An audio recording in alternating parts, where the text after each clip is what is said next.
దక్కిందిగా ఏమైపోయింది గర్వం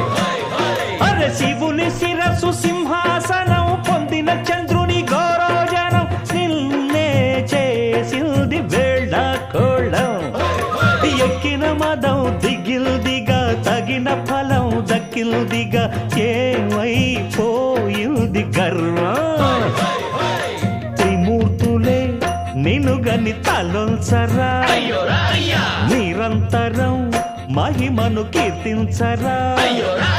నువ్వెంతనే అహం నువ్వే దండిల్చరా దండాలయ్యా ఉండ్రాళ్ళయ్యా